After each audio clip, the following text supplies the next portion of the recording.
Criminalisation of politics related question है कि the criminalisation of politics is described as a cancer eating the vitals of our democracy. Analyse why despite repeated interventions this problem persists in India. What reforms are necessary to address this challenge? तो हमें अभी बताना पहले जो ये introduction के लिए statement दे रखा है कि cancer eating the vitals of our democracy है. इस इंट्रोडक्टरी स्टेटमेंट को सब्सटैंशिएट करना है, फिर इंटरवेंशंस बताने हैं कुछ, और जो प्रॉब्लम उसके बावजूद ये परसिस्ट कर रहा है वो प्रॉब्लम्स बताने और रिफॉर्म्स जो नेसेसरी है चेंज के लिए, इस चैलेंज को एड्रेस करने के लिए, वो बताना है. ठीक है, तो हम देखते हैं. इंट्रोडक्शन में हमने पहले क्रिमिनलाइजेशन ऑफ पॉलिटिक्स को डिफाइन किया है कि the infiltration of criminals, law breakers and corrupt individuals into the political system. They use it as an instrument to assert power and influence to achieve their interest at the cost of country. फिर एक vicious cycle से ये दिखा दिया है कि एक कैसे, मतलब कितना प्रॉब्लमैटिक है और एक cancer eating the vitals of our democracy जैसा है. तो क्रिमिनलाइजेशन ऑफ पॉलिटिक्स, इससे पब्लिक का मिसट्रस्ट होता है, रूल ऑफ लॉ रिड्यूस करता है, easier for corruption and criminal activities हो जाता है. फिर ये सिस्टम को पूरा वीकन करता है, पुअर गवर्नेंस होता है, डेमोक्रेसी की बैकस्लाइडिंग होती है. पर ओके, अब हम एक डेटा से ये रिलेवेंस इधर इस्टेब्लिश कर रहे हैं कि the ADR reports have highlighted the increasing prevalence of criminal cases against the legislators. जैसे ये दिया है कि लास्ट 15 ईयर्स में ये 15% से ज़्यादा से इंक्रीज़ कर गया है. इधर एक हमने डायग्राम के थ्रू दिखा दिया कि जनरल इलेक्शन जो लोकसभा के है 2009 से 2024 में, उसमें क्रिमिनल केसेस 30% से 46% तक इंक्रीज़ कर गया. अब इंटरवेंशंस देखते हैं. तो पहला तो है सुप्रीम कोर्ट का जजमेंट.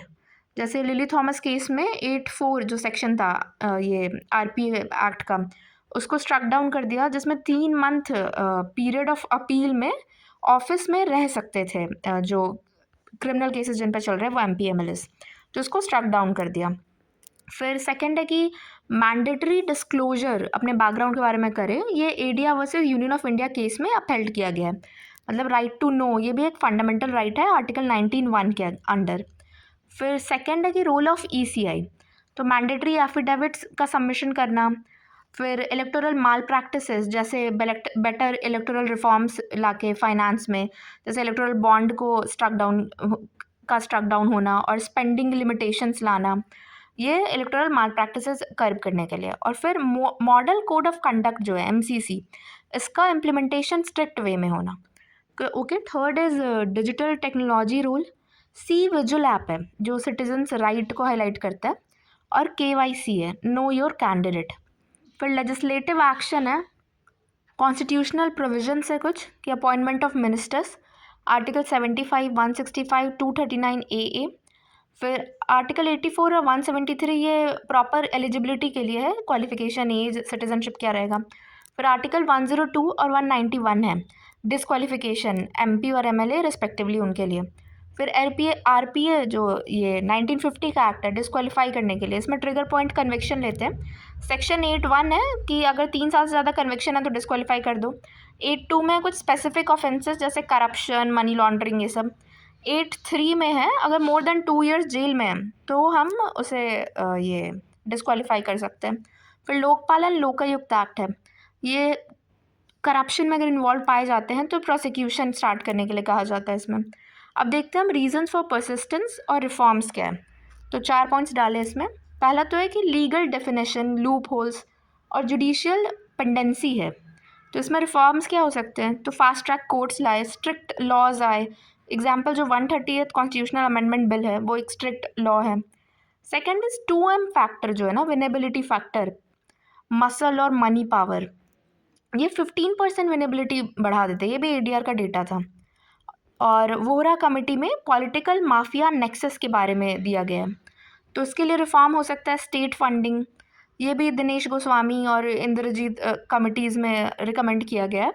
और ECI का जो प्लेनरी पावर है, ये मोहिंदर सिंह गिल केस में हाईलाइट किया गया था, अपहेल्ड किया गया था, वो पॉइंट्स हो सकते हैं. अब थर्ड हम देखते हैं रीज़न क्या होगा. तो पॉलिटिकल पार्टी में इंटरनल डेमोक्रेसी की कमी आ रही है, तो इसके लिए स्ट्रेंथन मोरल स्टैंडिंग, ECI को पावर टू डी रजिस्टर होना चाहिए. फिर फोर्थ जो सिटीजन का एस्पेक्ट है, वोटर्स, तो उनकी अपैथी डेवलप हो रही है, और मीडिया भी पब्लिक परसेप्शन को इन्फ्लुएंस करता है। तो इसमें रिफॉर्म है SIR कि ट्रांसपेरेंट वोटर लिस्ट आए, अवेयरनेस बढ़ाया जाए, राइट टू नो, ये सब हाईलाइट किया जाए। अब कंक्लूजन है कि it is high time that ethical governance model is showcased as upheld in Manoj Narula case, that political leadership, PM या CM, is expected to not choose a person against whom charges of serious manner are framed. मतलब ethical governance model showcase किया जाए। ये Manoj Narula case में upheld किया गया था कि जो पॉलिटिकल लीडरशिप है, PM और CM पॉलिटिकल लीडरशिप, वो पर्सन वैसे चूज़ करे जिनमें कोई serious manner of charges frame ना हो। और फिर ये राजनारायण केस में ये अपहेल्ड किया गया था कि फ्री एंड फेयर इलेक्शन ये डेमोक्रेसी का कॉर्नर स्टोन है और बेसिक स्ट्रक्चर का पार्ट है। ओके, तो हमने ये क्रिमिनलाइजेशन ऑफ टॉपिक पे क्वेश्चन देख लिया। इसमें हमने इंट्रोडक्शन में लिखा था कि इंस्ट्रूमेंट की तरह कैसे यूज़ करते हैं ये infiltration of criminals, law breakers और करप्ट इंडिविजुअल्स पॉलिटिकल सिस्टम में आके, कि वो अपना पावर और इन्फ्लुएंस को असर्ट कर सके, और ये कॉस्ट ऑफ कंट्री के इंटरेस्ट पे अपना जो इन्फ्लुएंस है वो करते हैं। अब विशियस साइकिल एक देखा हमने, ये cancer eating the vitals of our democracy, कैसे वीकन कर रहा है सिस्टम, इसको दिखाने के लिए। फिर ADR रिपोर्ट में ये डेटा देखा और ये बार ग्राफ से भी दिखा दिया कि 15% से ज़्यादा लास्ट 15 ईयर्स में इंक्रीज़ हुआ है। फिर इंटरवेंशंस की सुप्रीम कोर्ट का judgment, section 8(4) Lily Thomas case में स्ट्रक डाउन हुआ था। मैंडेटरी डिस्क्लोजर के लिए ADR versus Union of India case में कहा गया।